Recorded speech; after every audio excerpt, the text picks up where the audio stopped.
mühaşinin amoniakda məhlulu.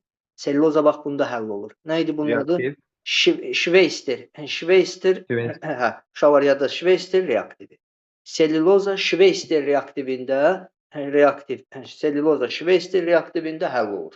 Bunu yadda saxlayırsınız. Selluloza Şveyster reaktivində həll olur. Bir də var idi, aldehidlərdə öyrənmişdik. Gümüş bir oksin amoniakda məhlul. Buna nə reaktivi demişdik biz? Kim deyər? Gümüş bir oksin amoniakda məhlul nə reaktivi idi? Tollens reaktivi. Bu tollens reaktividir. Amma kupru mühaşinin amoniakda məhlulu isə uşaq Şveyster reaktividir ki, selluloza deməli orada həll olur. Yaxşı, gələk sellulozanın deməli, sellulozada da gümüş güzgü, yəni belə reaksiyalar yoxdur. Yoxdursa, deməli bu o deməkdir ki, burada da aldehid qrupu yoxdur. Uşaqlar, kimyəvi xassələrinə gələndə selluloza hidrolizə uğrayar, uğramaz, selluloza hidrolizə uğrayar. Hidroliz olunsa nə verəcək? Təbii ki, selluloza hidroliz olunsa bizə alfa qlukoza verər, yoxsa beta qlukoza.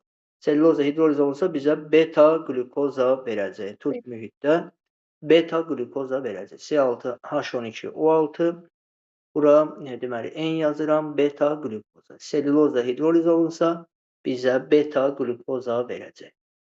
Bu da belə. Yaxşı olar. İndi gələk sellulozanın deməli nitrat turşusu ilə və ya nə bilim sirkə turşusu ilə mürəkkəb efirlərinə baxaq.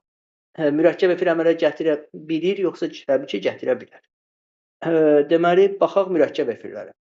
Bir dənə sellulozanı burada çəkək. Selluloza C6H10O5-dir. İndi bunun 3 dənə OH qrupunu mən buradan ayırsam, C6H10O5 ayağına N yaz. Bu N bu selluloza.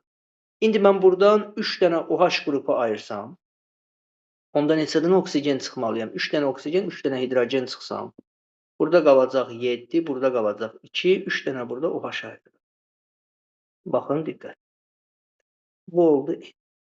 İndi mən bunu tutaq ki, nitratla reaksiya. Leyla, bu maksimum nə qədər nitratla efirləşmə reaksiyasına girər? Deyə bilərsən, nə qədər nitrat turşusu ilə girəcək efirləşmə?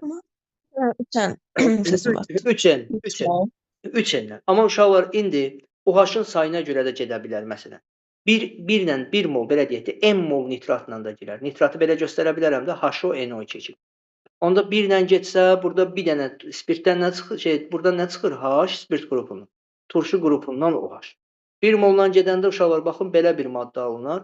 C6H7O2ONO2 bunlar OH kimi qalır. Və buradan M mol su alınır. Bu maddənin adı olur bizdə mononitroselluloza. Bir dənə NO2 olduğuna görə deyirik mononitroselluloza.